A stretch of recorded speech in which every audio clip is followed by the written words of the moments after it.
These days, we can use technology for just about anything. With the advent of deepfakes, software that can recreate people's real voices, and everything in between, it's scary to think about how we'll know who's real and who's not a few years down the road. And that might not be limited to people currently alive.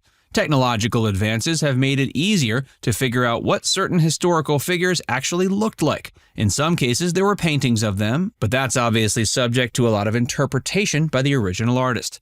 In other cases, we've relied more on written descriptions of these famous faces. But now we can use facial reconstruction technology to get a fairly accurate rendering of what they look like. 3D facial reconstruction utilizes a human skull and takes the natural markings on it to recreate what the face that was once on top of it looked like. The marks tell the computer how much skin to layer over each area of the face, which gives the face its general structure. Today we're taking a look at some of the famous faces they've been able to recreate. So stick around as Factsverse presents Technology Reveals What Historical Figures Actually Looked Like. George Washington. The biggest name among the founding fathers was obviously George Washington, and there were plenty of paintings of Washington we can reference. However, we have to keep in mind that painters sitting in a room with George, or even ones working off of their memory of what he looked like, were going to likely make his visage as impressive and flattering as possible. They also gave him expressions of sternness and gravitas. But facial reconstruction isn't as concerned with this type of flattery. As such, the recreation of GW looks similar, but not exactly the same as paintings we've seen of him. For starters, he has much rosier cheeks. He also has a stronger jaw than we've traditionally seen, and his nose is a bit more crooked. Plus, he apparently had dimples. What an adorable first president. King Tutankhamun. King Tutankhamun, or King Tut, is among the most famous of the ancient Egyptian kings. When his tomb was discovered, it gave us the first look at what he might have looked like, based on the mask on the tomb. The assumption was that it was created to match his face, but that still left things pretty open to interpretation. But with 3D facial reconstruction technology, we're able to see with a lot more precision what the boy king looked like. The thinking these days is that King Tut was actually more of a sick little boy with a royal title. Historians think he may have had a club foot and walked with a cane, and a limp accentuated by extra wide hips. Deformities like these are chalked up to generations of inbreeding in the royal families. And as you can see from the reconstructed photos, he had quite a flat head. This head shape was actually pretty common in that region during this time period. He also likely had buck teeth and an overbite. So while his physical looks were that of a sick young man, his historical legacy has far outshined that description. Mary, Queen of Scots. Mary, Queen of Scots was the cousin of Queen Elizabeth. She was a queen almost literally from birth, having ascended to the throne of Queen of Scotland after only 6 days of being alive. But obviously she couldn't start her rule then. However, she returned to Scotland at age 19 to take over. Things overall didn't go so great for her, as she was widowed more than once, imprisoned, and forced to abdicate her throne. But physically, she was apparently quite beautiful, so that's something. She was 5'11", which was incredibly tall for women in that era. The early paintings of her show a beautiful girl with red hair and pale skin. Of course, the 3D facial reconstruction photos show her after years of hard living, though to be fair, she still looks pretty similar to some of the paintings of her. So this is a case where perhaps the historical records and 3D imaging arrive at a pretty similar place. Cleopatra. Cleopatra was a legend of ancient Egypt. She served as its ruler from 51 to 30 BC and was known as much for her beauty as for her intelligence. She was actually Greek by heritage, but she spoke 9 different languages fluently. She also made the Egyptian language the official language of the land. Tales of her beauty went far and wide, especially because she successfully wooed both Mark Antony and Julius Caesar.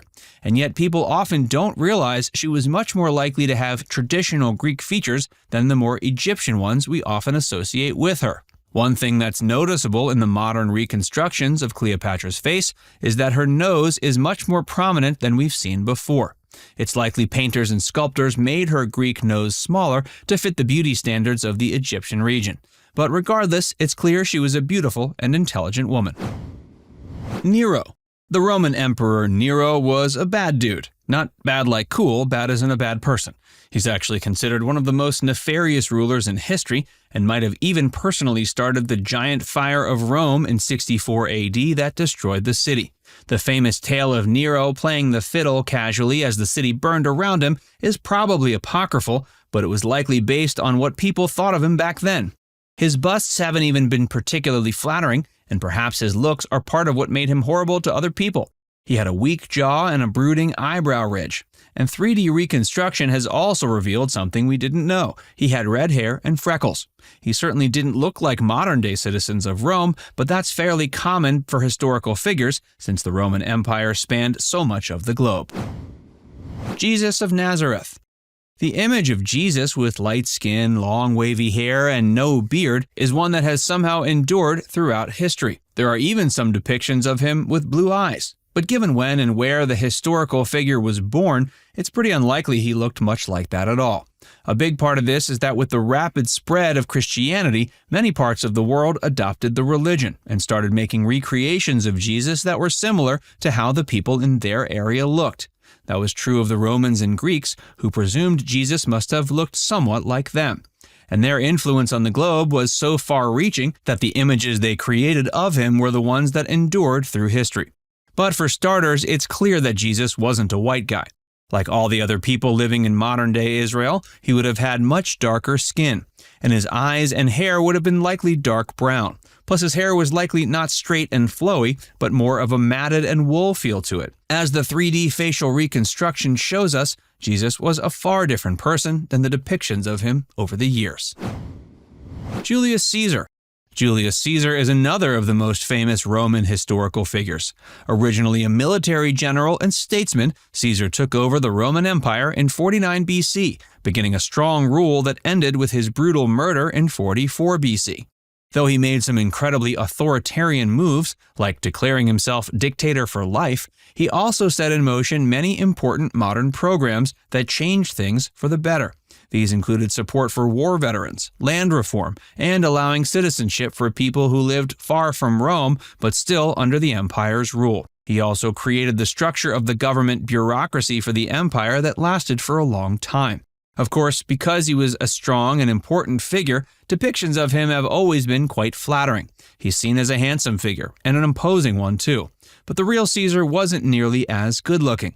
Facial reconstruction has shown us that his stern brow, often seen in sculptures and paintings, was fairly accurate, but his head was fairly misshapen, reportedly due to a tough delivery, and his eyes were incredibly close set. So all in all, Caesar was an important and powerful figure, but a bit of an odd-looking guy. Queen Elizabeth. Queen Elizabeth is one of the most famous and influential of the British monarchs in history, and most depictions of her show a young queen looking fresh and vital, and that was a very deliberate thing on her part. As the queen began to age, she demanded that painters keep painting a young version of her. She even went so far as to give them a template to work from, one that showed her as a much younger woman. The result is that many of the paintings of her over the years look basically the same. Unfortunately, it's likely that aging didn't treat her very well, mostly because of the beautification techniques she used. Back then, women often used white paint as makeup to give them even more fair skin. Sadly, that paint contained a lot of lead, which damaged the skin over the years. Elizabeth also contracted smallpox, which scarred her face and left her half bald. But to be honest, even the facial reconstruction shows a woman who was beautiful despite her aging and the medical issues she dealt with. Now it's time to hear from you. Which of these faces was the most surprising to you? Let us know in the comments section below.